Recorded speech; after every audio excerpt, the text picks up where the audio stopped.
मंत्री आहेत, तुम्ही काय करतात? नुसत्या घोषणा करतात, काय नाही देतात.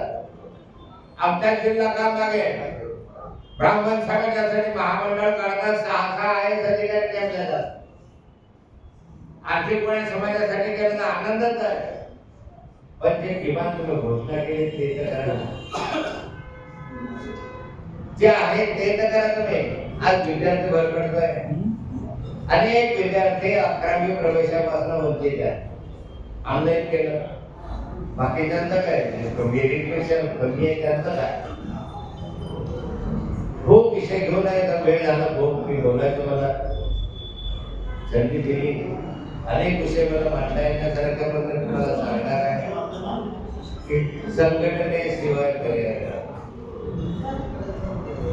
सक्रिय व्हा, संघटनेचा विस्तार करा, गावगावपर्यंत जा, अधिक प्रवास करा आणि पुढच्या कालखंडामध्ये भरपूर यशाचे भागीदार व्हा. जय हिंद, जय महाराष्ट्र. असं नाही की आता आपण पक्षाचं काय होईल, आता हा गेला तो गेला तो गेला, अरे नव्यानं फळी उभी राहते. उलट माझं तर म्हणणं असतं, तो गेला तर चांगली गोष्ट असेल, त्याच्यामध्ये एखाद्या तरुणाला संधी मिळेल, त्याच्या म्हणजे एखाद्या कार्यक्षम कार्यकर्त्यांना संधी मिळू शकेल, कदाचित तो त्यांच्यापेक्षाही चांगलं काम करू शकेल.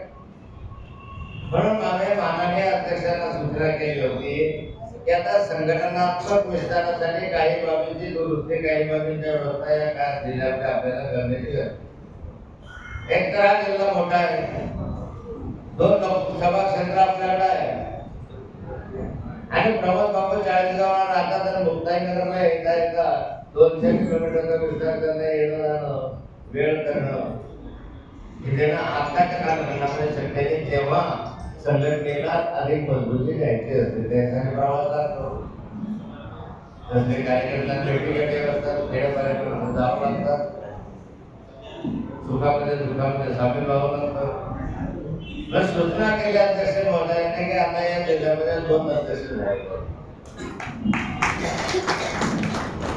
साऱ्या पक्षांनी, शिंदे साहेब, शिवसेना उभाटा, शिवसेना शिंदेगड, भाजप, या साऱ्या पक्षांनी या लोकसभेला एक आणि या लोकसभेला एक अशा स्वरूपाचे अध्यक्ष या ठिकाणी पूर्वीपासूनच केलेले. महानगराचा एक अध्यक्ष, त्या ठिकाणचा एक अध्यक्ष, या ठिकाणचा एक अध्यक्ष, आणि आता 1990 अध्यक्ष झाल्यामुळे फेररचना होणारच आहे. त्यामुळे एक वेळा इकडच्या लोकसभेचा अध्यक्ष झाला की इकडच्या संघटनांना तालुका अध्यक्ष वगैरे सगळ्या कार्यकर्ते इकडच्या वेगळ्या इकडच्या वेगळ्या अशा केल्या, आणि त्याचा लवकर केल्या तर निवडणुकीमध्ये त्याचा उपयोग होऊ शकेल. कार्यकर्ते ज्या ठिकाणी पदावर आहे, आपण अनेक कार्यकर्ते पहिलेही आले या ठिकाणी, तर 311 पदाधिकारी या जिल्ह्यामध्ये आहे.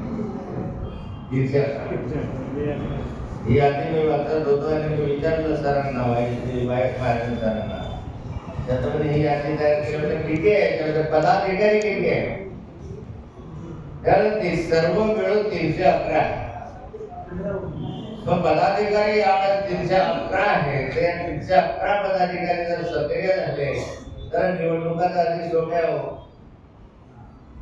जिल्ह्यामध्ये भारतीय जनता पार्टी संघटनेच्या बळावर त्या ठिकाणी यशापर्यंत पोहोचतो. आपण पोहोचू शकतो, कारण काय आहे, संघटना केव्हा मजबूत होते, संघटना केव्हा सक्रिय होते, तर संघटनेचा कार्यकर्ता हा नेहमी आंदोलनात्मक भूमिकेमध्ये असतो. संघर्ष हे नारा आहे, आंदोलन करा, मोर्चे काढा, सरकारच्या विरोधी चला, अनेक विषय घेऊन चला. बेरोजगारीचा विषय काम नाही आहे, आणि आज नेपाळमध्ये घडलं कशामुळे, बेरोजगारीमुळे. काम नाही, मजुरा कामाला, तरुणाच्या हाताला काम नाही, महागाई वाढलेली आहे, अशी विचित्र स्थिती निर्माण झाली नेपाळमध्ये की तिथे क्रांती झाली. आणि अख्ख्या नेपाळमध्ये आज सत्ता बदल झाला. आजची बातमी सकाळी पाहिजे तर फ्रान्समध्ये नेपाळचा परिणाम व्हायला लागला. सेम नेपाळमध्ये जे होत आहे ते आज सकाळच्या बातमीनुसार फ्रान्समध्ये सुद्धा तरुणांनी उठाव केलेला आणि हाताला काढलं, नोकऱ्या केल्या आणि या देशातल्या नोकऱ्या जवळपास संपल्या. श्रीलंका झाला, बांगलादेश झालं, गेले बांगलादेशमध्ये आता बाहेर, श्रीलंका आता बाहेर, नेपाळ आता बाहेर, पाकिस्तान आता बाहेर, आता राहिला हिंदुस्थान. जे नेपाळला झालं ते हिंदुस्थानला होणार नाही असं नाही आहे. इथं पण तरुणांच्या मनामध्ये आक्रोश आहे, संताप आहे. पण हा संताप एकत्र कोण करेल? तर संघटनेचे कार्यकर्ते जे आहेत आपल्या, त्यांनी केलं आहे. बेरोजगारांना आवाहन करा, बेरोजगारांचा एक मोर्चा तहसील कार्यालयावर, जिल्हाधिकारी कार्यालयावर काढून त्यासाठी महागाईच्या विरुद्ध मोर्चा काढूया, केळीला भाव नाही म्हणून काढूया, कापसाला भाव नाही म्हणून काढूया, सोयाबीनला भाव नाही म्हणून काढूया, रस्ते खराब झाले म्हणून काढूया. विषय पुढे लागतात, अनेक विषय आपल्या बाजूला आहे. पण मोर्चा काढला की त्या मोर्चाला किती लोक असतात? 10, 20, 30, 40, 50. यामुळे मोर्चाला कोणी नोंद घेत नाही. त्यावेळेस 1000, 1500, 2000, 5000 लोक ज्यावेळेस निघतात त्यावेळेस समाज त्याची नोंद घेत असतो. हे कुणी करायचं आहे? आपण करायचं. निवडणुका जिंकल्या पाहिजे ही गोष्ट खरी आहे, पण जिंकायच्या आधी ज्या काही व्यवस्था करायच्या तर कोणी करायच्या आहे? आपण करायचं. गेलो पाहिजे या ठिकाणी आपण प्रामाणिकपणे प्रयत्न करायचे. खूप विषय आपल्या समोर आहे आणि विरोधी पक्षाचा कार्यकर्त्यांना अधिक आक्रमक असणं फार सोपं आहे. आपल्याला सत्तेमध्ये सोपं नाही आहे. सत्तेमध्ये सत्तेच्या विरोधात मला सोपं नाही आहे. इथं तर कोणत्याही विषयावर तुम्ही कुठलाही विषय तुमच्यासाठी मोकळा आहे, तो बोलायनंतर शिका. किती लोक बोलतात, प्रेस समोर किती लोक जातात, किती लोक म्हणतात की असं करूया. प्रत्येकानं बोलायला शिका. जात तिथपर्यंत शेतकरी आहे, कामगार आहे, मजूर आहे, कितीतरी विषय असतात आणि या विषयाच्या माध्यमातून आपण चालू आहे. हिंदुस्थान या ठिकाणी आले, त्यांच्या मार्गदर्शनाखाली नक्कीच मला असं वाटतं महाराष्ट्रामधलं राष्ट्रवादी काँग्रेसचं अधिक चांगला होईल. पण त्यांनी केलं मार्गदर्शन तर ते मार्गदर्शन पुढचं राहता कामा नये. ते आपण अंगीकारलं पाहिजे, स्वीकारलं पाहिजे आणि त्या दृष्टीनं काम केलं पाहिजे. नाही तर नुसत्या पदावर राहता कामा नये. कोण आहे अध्यक्ष आहे, कोण आहे मी याचा अध्यक्ष, मी त्याचा अध्यक्ष, नुसते नातालाच अध्यक्ष, त्याच्या मागे 4 माणसंही नाही आहे की नाही. जर तुमच्या मागे 4, 5, 10 माणसं नसतील तर कशाला त्या पदाला राहतं बाबा? दुसऱ्याला संधी द्या ना. जो काही 5-50 लोक जमा करून काम करू शकेल. पण मला कोणताही हवाय कामही करायचं नाही ही स्थिती बरोबर नाही. अध्यक्ष साहेब पवित्र बदललं पाहिजे. काम करणाऱ्या कार्यकर्त्याला संधी द्या. आता अनाशे वेळ आलेली आहे.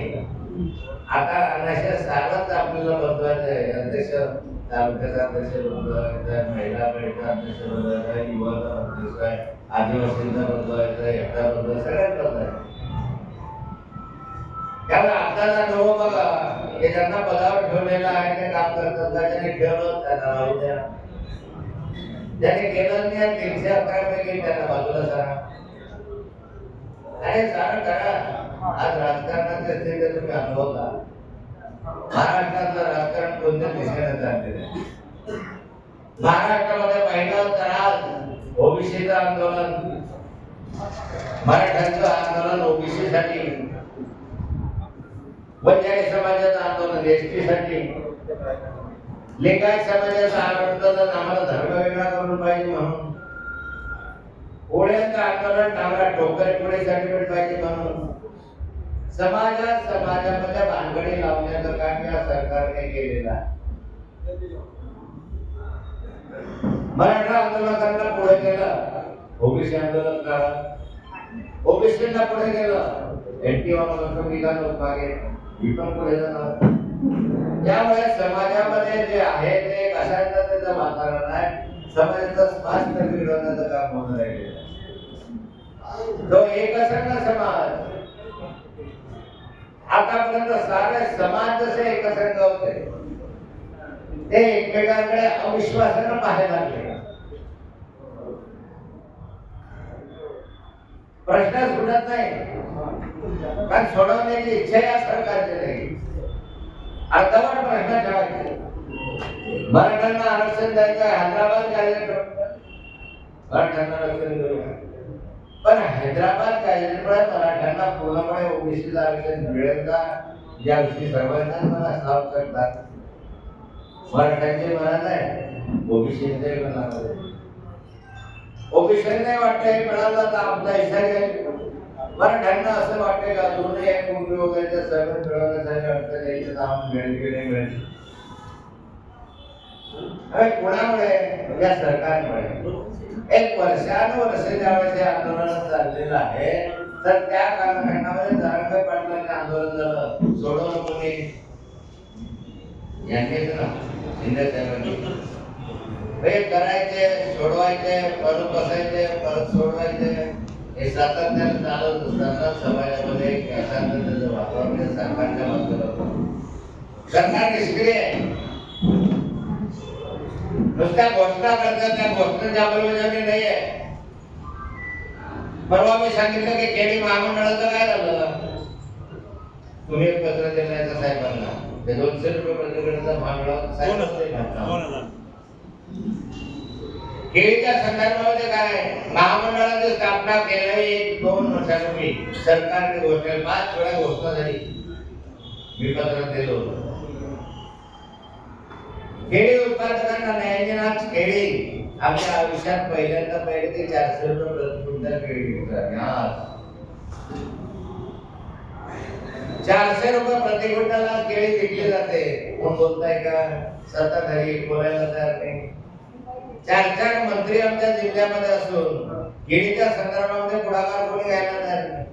शेतकरी मरतोय, रडतोय, तो त्या फुकट घेऊन जा, माझं शेत खाली करून द्या. मजुरीवर शेत खाली करण्याच्या कोंडीवर आता केळी फेकून दिले जाते. कोण आहे आता का आधार? कोण आहे? बोलायला कोण नाही. देवा पाटलांसाठी या जिल्ह्यामध्ये देवा पाटील कौशल्य एका भागात त्यांच्यासाठी महामंडळ स्थापन करणारे 50 कोटीची तरतूद करण्यात आली आहे. असं जाहीर केलं. कुठे महामंडळ? हे प्रश्न आपण विचारले पाहिजे सत्ताधाऱ्यांना.